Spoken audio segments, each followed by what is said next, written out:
Godzilla is alone, but it wasn't always this way.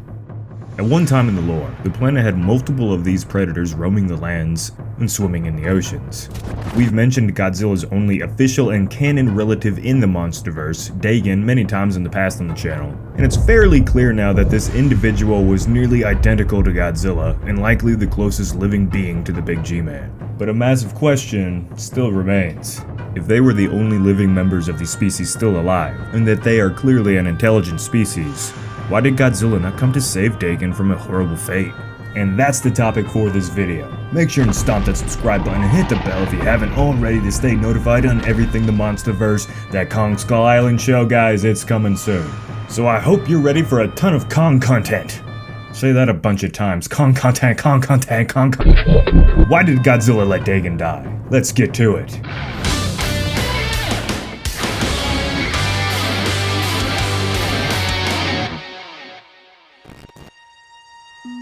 The MonsterVerse lore is very open-ended and open to interpretation, but we can assume that Dagon and Godzilla have been alive for around the same amount of time, and have probably even fought side by side a time or two across history.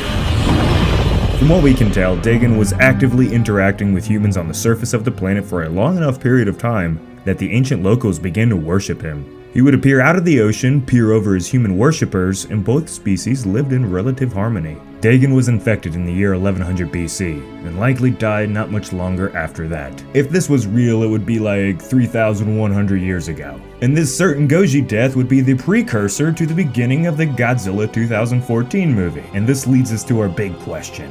Why did Godzilla not help fight and hunt down the Mutoprime before it got to Dagon first? It's established that the two species have been fighting for seemingly ever at this point, so Godzilla likely could sense the Mutoprime still being alive over the millennia. Speaking of the Gman, we see that his character supports the theory of being a hero and savior.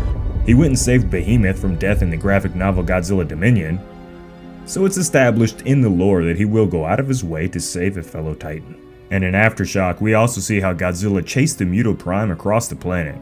And then again in Godzilla Awakening, the very first MonsterVerse bit of media, when he pursued the Shinomura for years before it was killed. Both of these traits say that Godzilla should have went to the aid of Dagon, but he didn't. Now let's be for real, guys, this is obviously due to the writers, this is fantasy, it's all made up, so that's always the number one reason. But that's no fun, right? So let's go over some reasons why Godzilla would have let Dagon die. Now I know a ton of you are already typing down in the comments, it's because he was sleeping, and well, you're right. Godzilla has popped up from time to time over the span of humanity's existence in this universe, but in the last 10,000 years of the MonsterVerse, there wasn't really much evidence to support him being very active. We also know that sometime around this point, he battled Ghidorah in Antarctica, and no doubt needed a lot of time to refuel and rest up after that epic battle. So 3,000 years ago, Godzilla probably was asleep. So that would be a valid reason why he wouldn't show up to help Dagon, but there's one big issue there. Apparently all it takes is one distress or alpha call for seemingly the entire Titan population to wake the hell up. And Godzilla seems to have the ability to sense when danger is on the planet.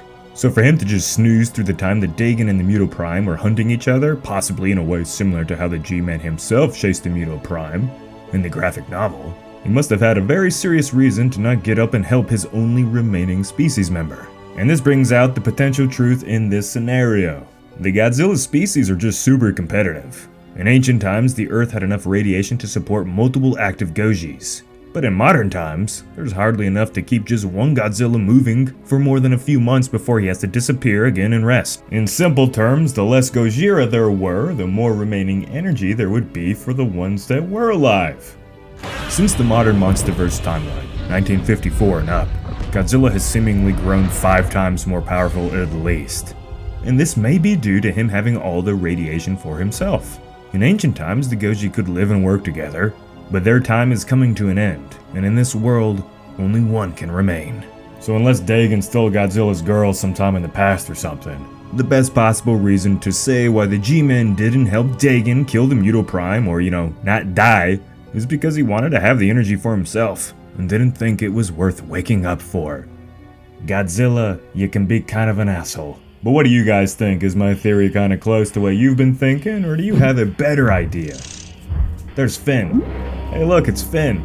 let us know in the comments down below, residents. So if you did enjoy this video and you want to see me talking about more MonsterVerse theories and things and all that stuff like that, you know what to do. Like this video, share it to your buddies, get the algorithm all fired up, and help get it out to more MonsterVerse fans. We are getting that Skull Island series eventually, guys. It's been kind of slow and kind of empty in terms of the MonsterVerse here lately, but it's gonna ramp up real soon. I'm sure a lot of you remember how the Godzilla vs. Kong like hype train was like completely at like a nothing. It was like we were like they're not even making this movie. It's like it ain't happening. I think they're just like doing this really big joke on us.